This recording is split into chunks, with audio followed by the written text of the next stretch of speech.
नमस्कार श्रोते हो, मी अपर्णा कुलकर्णी आमच्या अर्थगर्भ या पॉडकास्टवर मनापासून स्वागत करते. कुठल्याही गोष्टीला चौकट असली की किती छान दिसतं ना. जसं चित्राला फ्रेमची चौकट, प्रेमाला नात्याची चौकट.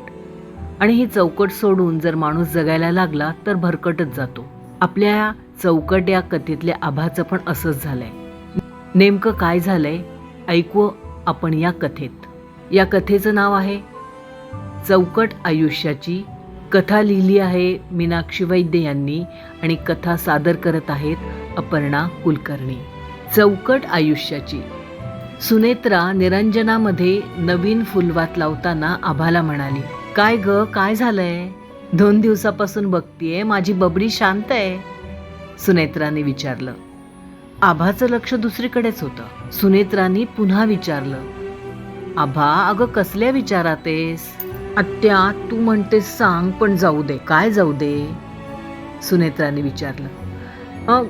काही नाही, आभा गडबडीने बोलली. अगं मग तू अशी अस्वस्थ का आहेस? सुनेत्राने पुन्हा विचारलं.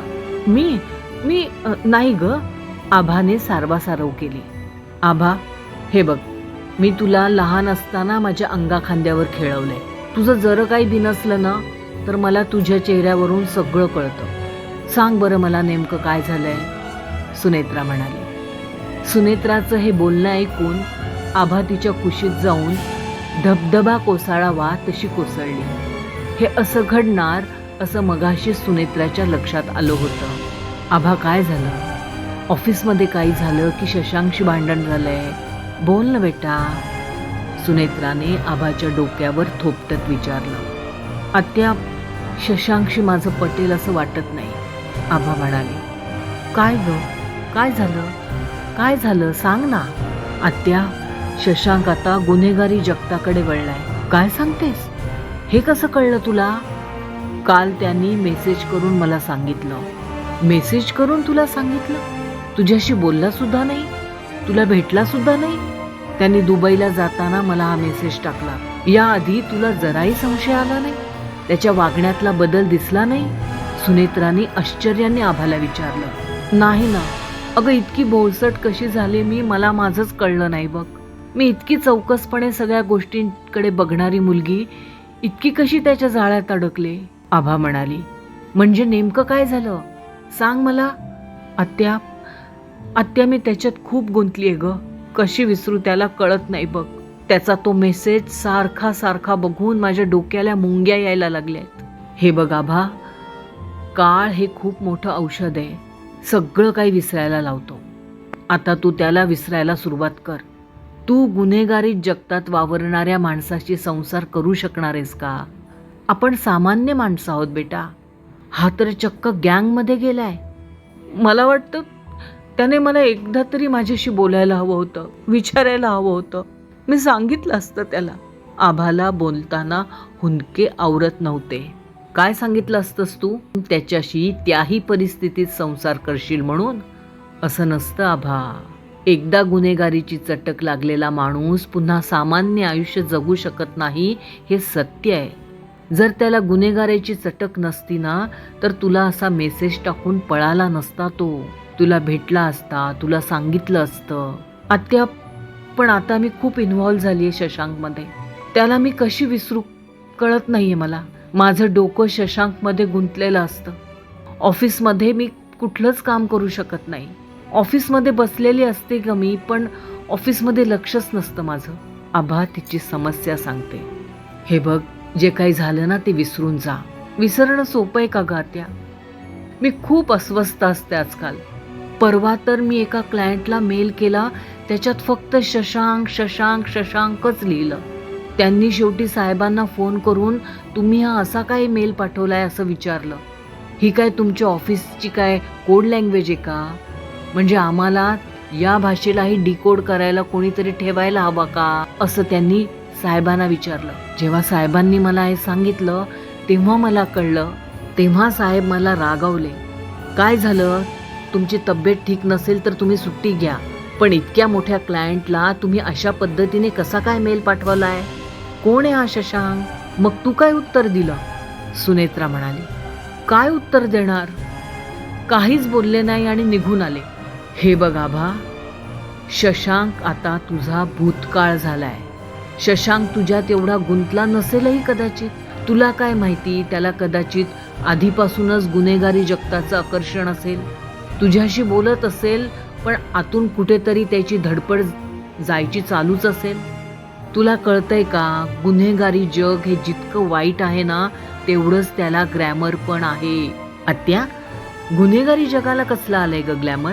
गुन्हेगारी जगतात मिळणारा पैसा आणि गुन्हेगारी जगतातील दादागिरी. आपल्याला कोणीतरी घाबरतंय याची एक नशा. तर गुन्हेगारी जगताकडे अशीच मुले वळतात ज्याचं त्यांना आकर्षण असतं. आत्या, मी खूप गुंतली आहे ग शशांकमध्ये. मी खूप गुंतली आहे. मी कसं विसरू त्याला?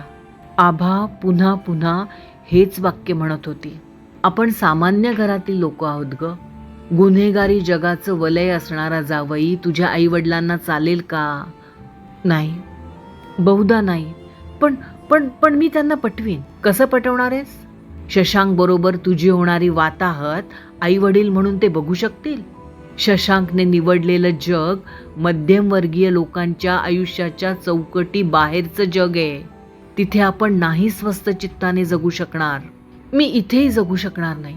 आत्या, त्या गुन्हेगारीच्या जगात मी शशांक बरोबर आनंदाने राहीन. तू राहशील, पण त्याने तुला विचारलं का माझ्या बरोबर येशील का म्हणून? सुनेत्रा, नाही, त्याने नाही विचारलं. मग त्याचा का विचार करतेयस? त्याला तुझ्यात अडकायचं नव्हतं म्हणून एक मेसेज टाकून तो सहजपणे तुझ्यापासून लांब गेला. कशाला रडतेस त्याच्यासाठी? आभा बराच वेळ काहीच बोलली नाही, पण तिच्या हातांची अस्वस्थ हालचाल सुरू होती. आभा, तू शशांक मध्ये फक्त मनाने गुंतली आहेस की शरीराने पण गुंतली आहेस? शेवटी सुनेत्राने तिच्या मनात असणारा प्रश्न आभाला विचारलाच.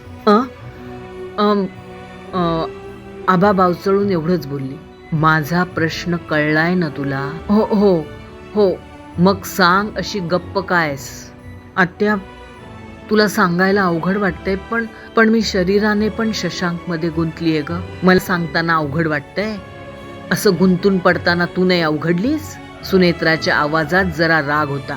तुम्हा मुलींना शिस्त, संस्कार, नैतिकता यांची बंधनं नको असतात का तर तुम्हाला स्वातंत्र्य हवं असतं. पण ज्या पद्धतीने तू शशांक मध्ये शारीरिकरित्या गुंतलीस, त्याचा आनंद तुला मिळाला का? क्षणिक सुखासाठी तू मध्यमवर्गीय जीवनाची चौकट मोडलीस, पटतंय? सुनेत्राने विचारलं. हो, आभाने खाली मान घालून उत्तर दिलं. माणसाच्या आयुष्याला नेहमीच एक चौकट असावी. चौकटीचे 4 कोन हे आपल्यावर घातलेलं कुंपण नाही, तर आयुष्य आखीव रेखीव व्हावं यासाठी केलेलं मोजमाप आहे. हे मोजमाप माणसाच्या उत्तम स्वास्थ्यासाठी, उज्ज्वल भविष्यासाठी उपयुक्त असतं. पाश्चिमात्य संस्कृतीच्या आकर्षणापोटी आपल्या समाजाने दिलेली चौकट झुगारून वागता आणि अशा फसता. सुनेत्रा शांतपणे बोलत होती, पण तिच्या चेहऱ्यावर राग होता. आत्या, मी काय करू? मला काहीच कळत नाहीये ग. सांग ना आत्या, मी काय करू? आभा रडू लागली. आभा पार गोंधळलेली होती. तिला विश्वास होता की यातून बाहेर पडण्यासाठी सुनेत्राच मार्ग सुचवू शकते. शशांकला विसर. ही गोष्ट फक्त तुझ्या माझ्या मध्येच राहील. पुन्हा आपल्या आयुष्याची चौकट मोडण्याचा प्रयत्न करू नकोस. ज्या गोष्टीत तुझं मन रमेल ना, तेच काम कर. म्हणजे तुझं मन आनंदी राहील, तू आनंदी राहशील. तरच तू आयुष्यात शशांकला विसरून पुढे जाऊ शकशील. देवाजवळ निरांजन पेटवून सुनेत्राने हात जोडून आभाला सगळ्यातून लवकर बाहेर पडू दे अशी देवाजवळ प्रार्थना केली. आभाने आपलं रडणं न थांबवता सुनेत्राच्या मांडीवर डोकं ठेवलं आणि सुनेत्राने हळुवारपणे आभाच्या डोक्यावरून हात फिरवला. लेखिका मीनाक्षी वैद्य.